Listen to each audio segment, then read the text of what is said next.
నెల 21వ తేదీ సాయంత్రం సుమారు 5 గంటల ప్రాంతంలో మన దరూర్ పోలీస్ స్టేషన్ పరిధిలో జాంపల్లి బస్ స్టాండ్ దగ్గర నందిన్నయ్యకి సంబంధించినటువంటి మాజీ సర్పంచ్ చినభీమారాయుడిని బొలెరో వాహనం గుద్దటం జరిగింది. దానిలో అతను అక్కడికక్కడే మృతి చెందడం జరిగింది. దీంట్లో మనకి అనుమానాలుండి పోలీసు ఇమీడియట్గా దర్యాప్తుని ప్రారంభించడం జరిగింది. దర్యాప్తులో ఇది పథకం ప్రకారం చేసినటువంటి హత్యగా దీన్ని ఇన్వెస్టిగేషన్లో దీన్ని ఐడెంటిఫై చేయడం జరిగింది.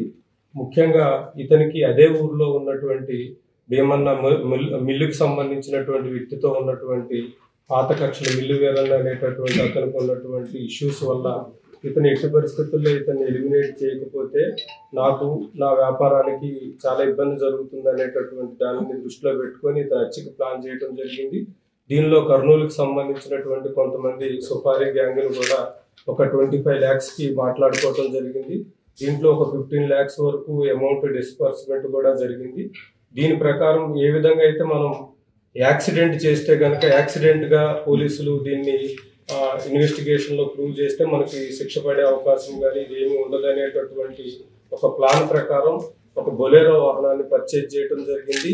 ఈ బొలెరో వాహనానికి హిట్ చేసినప్పుడు కొన్నిసార్లు వెహికల్ యాక్సిడెంట్లో కూడా లైఫ్ థ్రెట్ ఉండే అవకాశం తక్కువ ఉంటుంది. కాబట్టి ఖచ్చితంగా ఇంపాక్ట్ అనేది చాలా స్ట్రాంగ్గా ఉండి ఎట్టి పరిస్థితుల్లో గుద్దిన వెంటనే ఆ బొలెరోకి ముందు ఉన్నటువంటి బంపర్ను కూడా చాలా స్ట్రాంగ్గా ఉండేటట్లుగా కర్నూలులో మాడిఫికేషన్ చేయడం జరిగింది. ఆటోనగర్లో చేసి అతని మీద ఒక 1 month నుంచి రెక్కీ చేస్తూ లాస్ట్ 1 week కూడా సిన్సియర్గా వాళ్ళందరూ కూడా ఇతని యొక్క మూమెంట్స్ అన్నింటినీ కూడా మొత్తం ఐడెంటిఫై చేసి ఎప్పుడు దొరుకుతారు అనేటటువంటి రైట్ ప్లేస్లో హిట్ చేయాలి అనేటటువంటి దాంట్లో ఆ రోజు ఈవినింగ్ అవర్స్లో హిట్ చేయడం జరిగింది.